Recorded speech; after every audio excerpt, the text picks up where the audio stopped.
The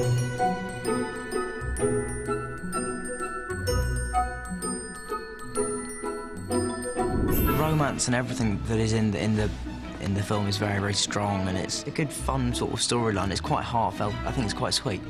I think the key is just connecting with them. Sure. There's definitely a big play on teenage relationships. Harry! There's Harry and Ginny, but she actually has a boyfriend at the beginning of the film, Dean. See, Ronnie, we're only holding hands. He's very protective of Ginny in this one. And snogging. I'd like to leave. Harry is completely torn because he realises he fancies his best friend's sister. Quiet, please! Shut it! And then Ginny turns out to have feelings for him too. Merry Christmas, Harry. In the end, I think he sort of trusts Harry, and yeah, they're good mates, so it could be anyone. Sort of Harry's sort of the best guy for it, I guess. Action. There's something else. Another secret of sorts.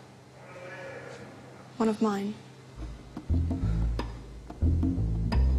There is a lot of the romance stuff to do with Harry, but it's mainly, I think, the story that everyone will, you know, really get into is the Ron Weasley Lavender Brown thing. He gets into the Quidditch team and he makes a few sort of saves, and it does feel a bit cocky, and so that's how it all starts, really. It's sort of quite a different sort of side to Ron. Ron has his girlfriend Lavender, this kind of slightly loony girl who just thinks that he's the best thing that's ever happened.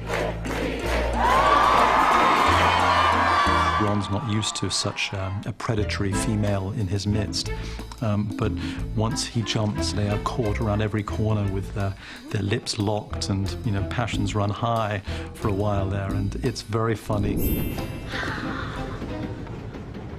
He doesn't really know what he's doing, really, because we sort of assume it's his first sort of relationship. That's my one.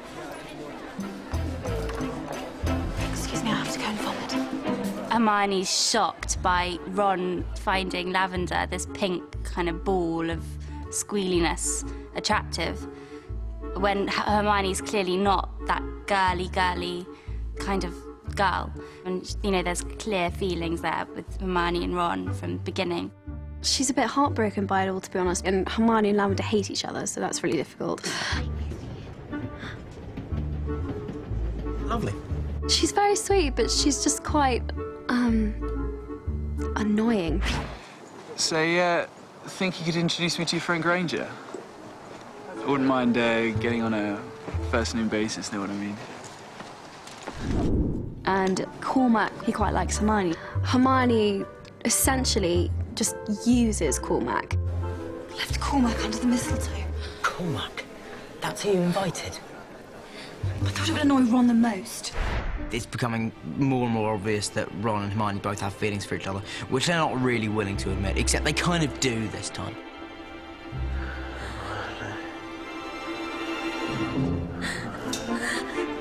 So I suppose it's a little bit more obvious in this one, because Hermione gets a little bit jealous this time, and I think that's sort of when they sort of realise, really. And obviously it sort of sets out for the the next one.